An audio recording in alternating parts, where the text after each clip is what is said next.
If you feel your email is exploding, it's out of control, or it's simply overwhelming, you may want to experiment with Inbox Zero.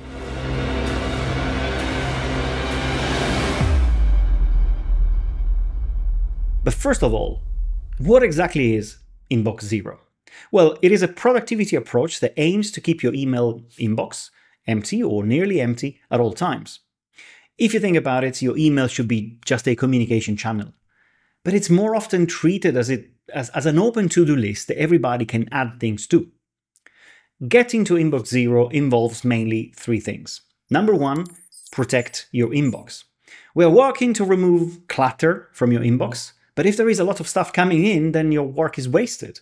And it's like being on an inbox treadmill where you're running at full speed just to stay in the same place, watching new emails flood in faster than you can clear them out. Number two is to clear your current inbox. If you're watching this video, chances are your inbox is already full of stuff. So you need to decide what to do with it. And three, once you've cleared your inbox and you are starting from a clean slate, you need to define and apply a system to make sure that all new emails are dealt with and you can stay at Inbox Zero.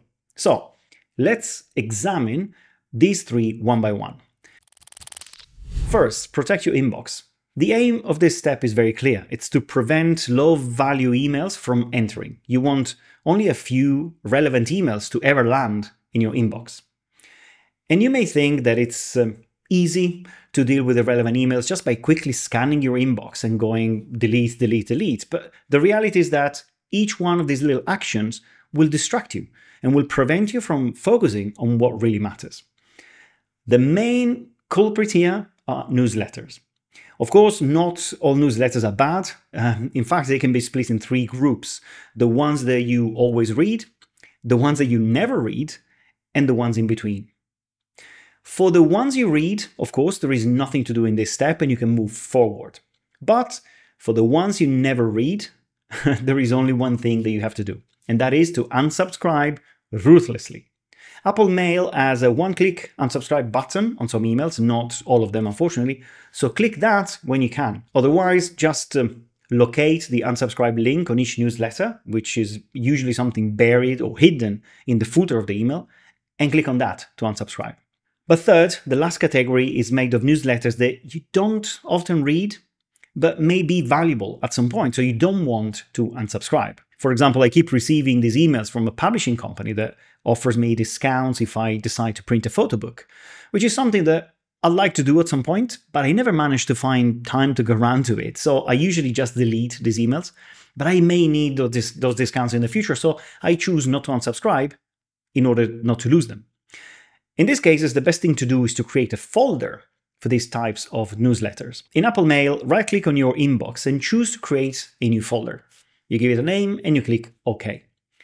Then you can manually move those emails to that folder, or even better, you can set up rules that will do that automatically for you. And I'm going to explain this later on in the video when we talk about setting up a system to stay at Inbox Zero. Also, a very good idea is to create new email accounts that you use to register for new services and websites when you don't want to run the risk of being bombarded with messages.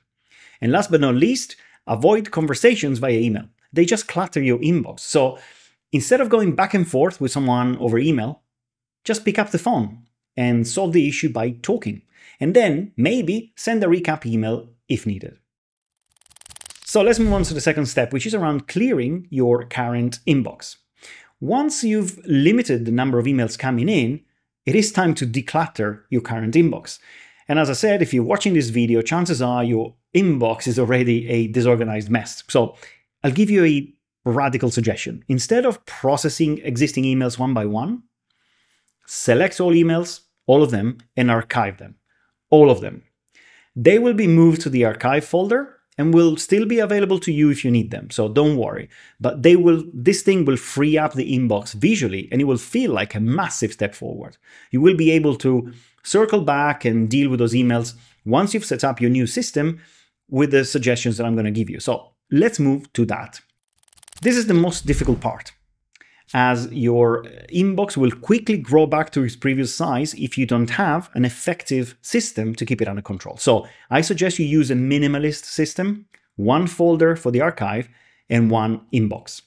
If needed, you can add additional folders, but I suggest using them very sparingly.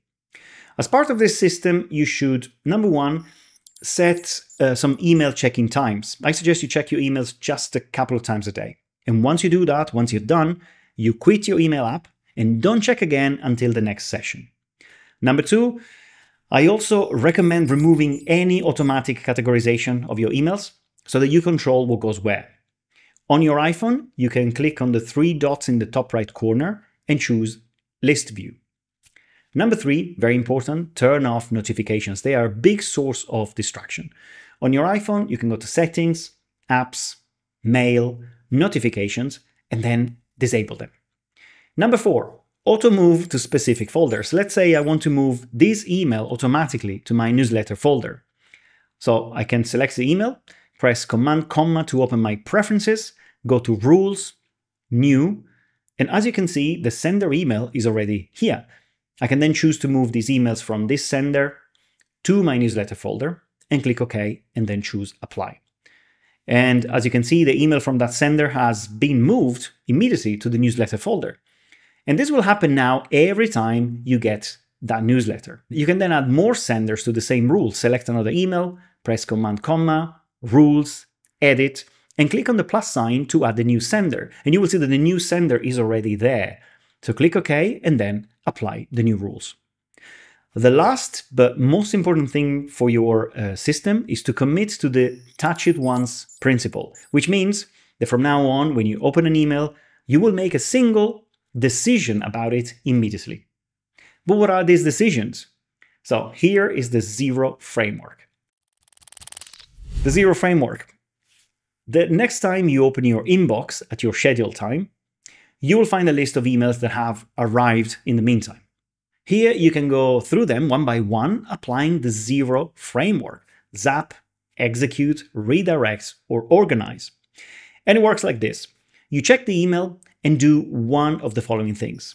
Zap, which means deleting emails that don't require action and that are not needed for future reference, and be ruthless about clearing unnecessary messages. Or you go for E, execute. Immediately handle emails that take less than 2 minutes to complete. Quick responses, simple tasks, easy decisions. Do what you need to do and then delete, or if you can't, archive that message. Or maybe you go for the R, which is redirect. And now redirecting a message could mean two things here. You either forward the message to someone else when they are better placed or better suited to handle them, or you move them to the appropriate folder in your filing system. Now, as I said, I suggest using very few folders. So in many cases, this may simply mean to archive the email.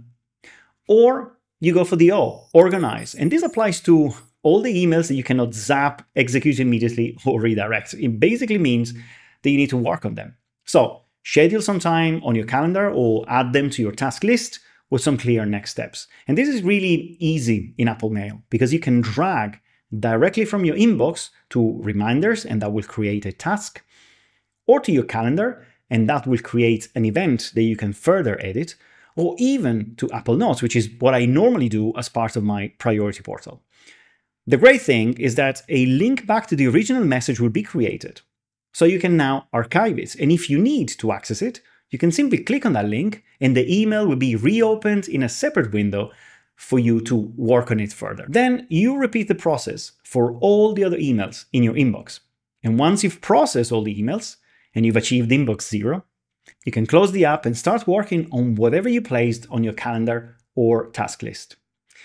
If you apply the Zero framework consistently, you can enjoy inbox zero every day. I hope this has given you a few ideas on how to get to inbox zero and how to stay there. Let me know in the comments if you have better ways to process your emails. For now, thanks for watching and see you soon.